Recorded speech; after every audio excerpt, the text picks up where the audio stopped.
L'incident entre la Turquie et la Russie, un contre-torpilleur russe a dû tirer des coups de sommation afin d'éviter une collision avec un navire turc en mer Égée. Les détails et analyses à propos de cet incident avec Jacques Myria. Intéressant, c'est de trouver un destroyer russe en mer Égée qui était en train de. C'est un patrouilleur destiné à la défense antiaérienne, ce qui veut dire très simplement que sa location veut simplement exprimer le fait que les Russes sont en train de sécuriser un corridor aérien à partir de la Russie vers la Syrie et en contournant la Turquie à l'ouest, au-dessus de la Méditerranée. Donc c'est un cas qui est intéressant.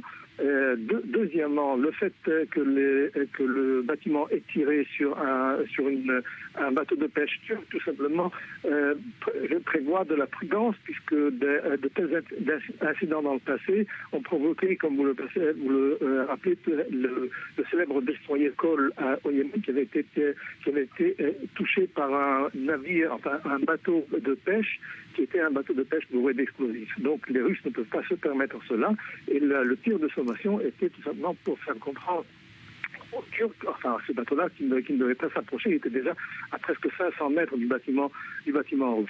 Mais de toute façon, l'état des choses est tel que, comme dit le vieux proverbe, tant va la cruche à l'eau qu'à la fin elle se passe. Donc le fait que ces frictions entre Turcs et Russes sont de telle ampleur et prennent de telles dimensions qu'en fin de compte, quelque chose pourrait se passer entre les deux.